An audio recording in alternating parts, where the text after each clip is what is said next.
What is up, everybody? My name is Scott Waters. Welcome to NoLifeTilMetal. Going to do a NoLifeTilMetal graphics and records update. Going to start off with a release that's coming out on NoLifeTilMetal Records, which is Banshee. And this is Taken by Storm. This is actually an original pressing, or an older pressing, and this is their 1993 album. And this thing is impossible to find on CD, so we hooked up with Banshee, and we are going to be releasing it on CD and vinyl. First time on vinyl. This is the insert that will be going inside the record, and it's already on its way to the record plant if it's not already there. So therefore, I'd say 5 months or so, 4 to 5 months, how long it usually takes. We will be having Banshee Taken by Storm on vinyl and on CD. So on to the graphics portion. This is stuff that I've done for other people. So we're going to start off with 20-pound Sledge. I wish I guess I did that cover art. I really like the cover art right there. I love simple, straightforward, flat graphics like that. So I kind of used that to that cover art that they've provided to do the rest of the booklet. So it's got a nice 12-page booklet with lyrics. And then as you can see, the graphics are carried out throughout the booklet.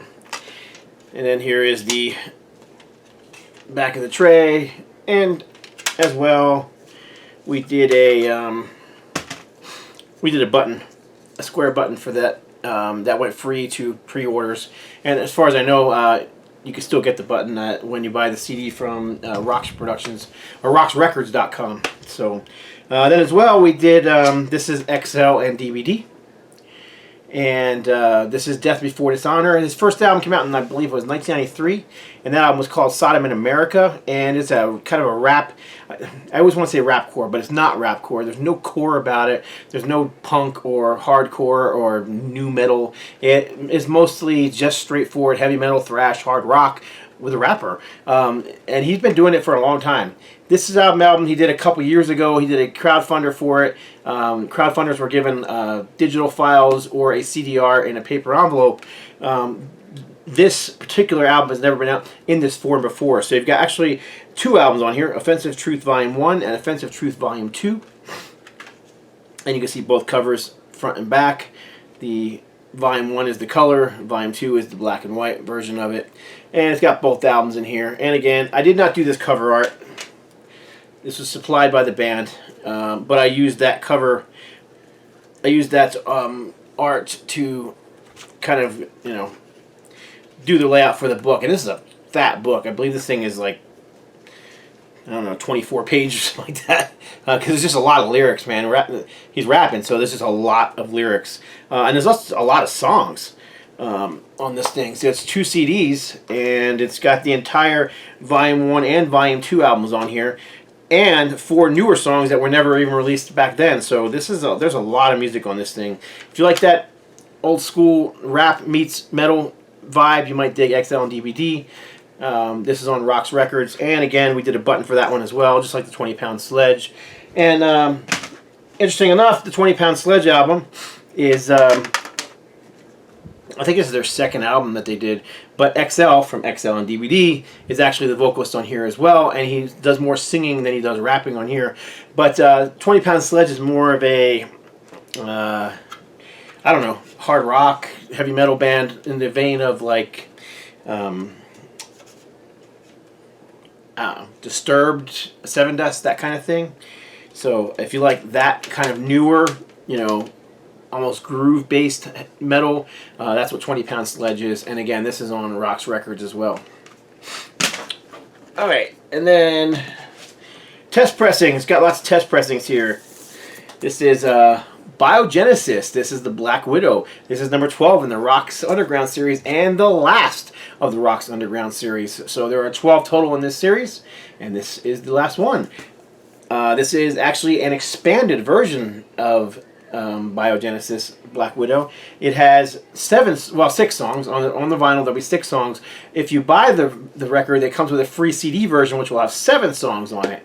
And the song, this is number 6 on here, called Messiah, which is I think it's almost 8-minute long, progressive number. Fantastic. It really should have been on the original release because it's just that good, and it was recorded around the same time. But yeah, just a fantastic release from them. I can go ahead and show you the packaging, since I actually have the packaging already. As like most of the Underground series, as with all the Underground series actually. It's one of those J cards that wraps around. And as you can see, there's band photos and lyrics, cover, and the back cover. With all the Rocks series, I just put them in these black plain envelopes. And then you can see this is an Erica Records is doing the pressing on this one, so this is an Erica Records test pressing. Yeah, it sounds fantastic. It's approved. It's going. Pre-orders will be probably going up this weekend, which today is Friday when I'm recording this. So hopefully I'll have this video up by Friday or Saturday, and I will immediately put the links up to, you can click on if you're interested in ordering that as soon as they are available. So yeah, great album. Like I said, the last one, only 150 being pressed, so that one's going to disappear quickly. This is EastWest, The Light in Guinevere's Garden. This test pressing is also approved and moving. I did the graphics for this. I did the layout for the record. It is going to be on vinyl. It's going to have a full color center ring. It has a full color insert. So here's your one side, band photos, lyrics, liner notes. And then the other side, which is just one of those old school looking collages, and the band wanted one of these, which was great because I actually like these kind of things. So there's a lot of cool stuff to look at in there. And if you look really close in the bottom corner, pretty exciting, there's an Ultimatum logo, because we did play a couple shows with EastWest back in the day. Now EastWest are another one of those kind of 90s style bands, very heavy, down-tuned, not metalcore, cleaner vocals, and I would say, again, along the lines of, I don't know, Seven Dust. That's the band that keeps coming to my head. You know, it kind of has that crushing heaviness, that groove to it, kind of soulful vocals, and that's kind of what you get with EastWest as well. Not my personal favorite kind of music, but I don't dislike it either. So, but if you're into that kind of stuff, this has never been released on vinyl before, so very exciting. Album coming out on Rocks Records, and then this one's coming out on Rocks as well. Of course, this one I'm very excited about because this is my band, Ultimatum. This is our first album, Symphonic Extremities, and this is the test pressing for that. And again, I did all the graphics for it. It is a full album. It is not part of the Underground series, so it has a full sleeve. And there is another collage of photos, all from that time period of, you know, with those band members. Lyrics, band photos, credits, whatnot. And this too will have a full color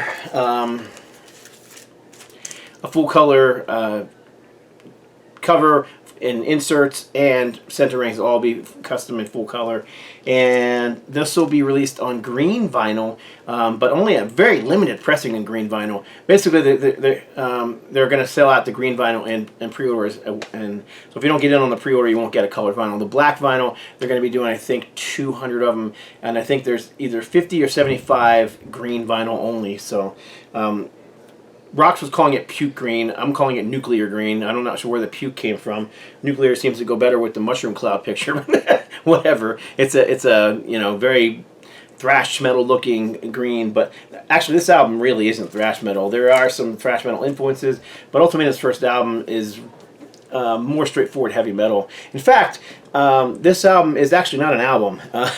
We recorded demos, a lot of demos in the early 90s, trying to get a record deal. That was back before, you know, internet and doing your own thing, basically. So we recorded demo after demo after demo. We recorded the Failed Delay demo. We sent it around, no bites. Just got some nice reviews.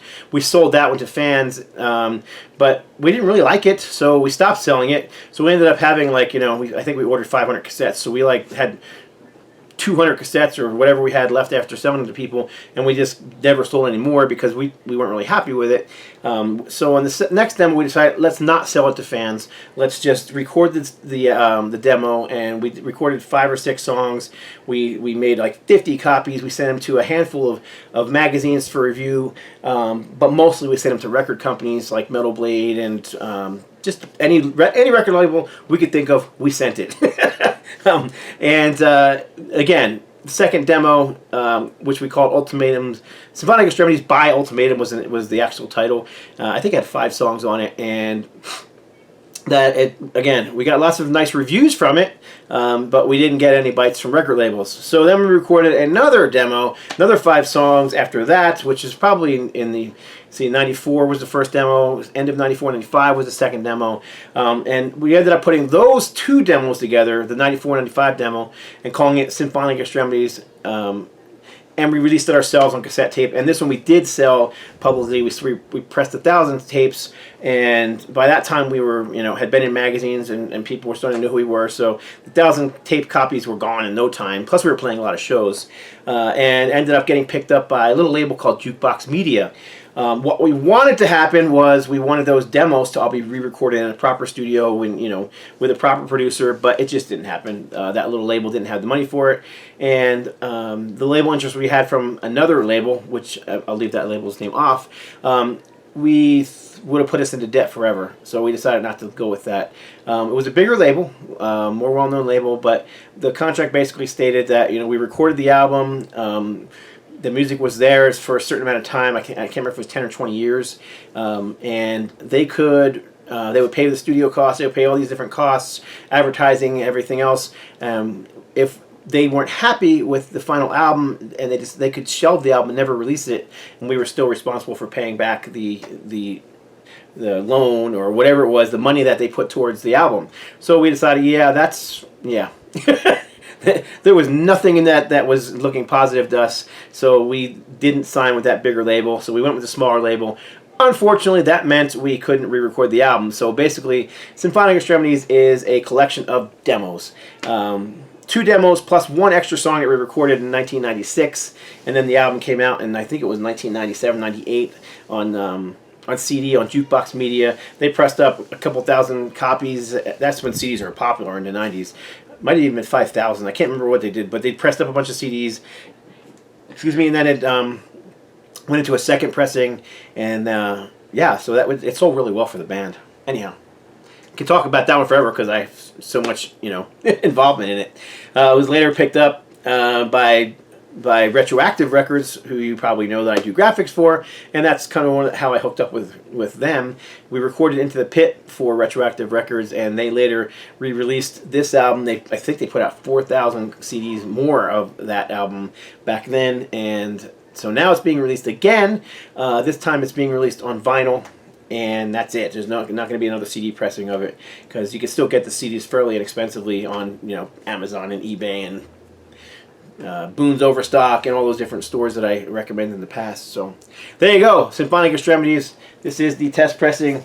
Super excited about that one. This one should be going on sale this weekend too, and again I'll put a link below the video, and if you keep an eye on my Facebook or my Instagram page, I'll put links there as well. So that's it. That's the NoLifeTilMetal update for today. Appreciate y'all watching.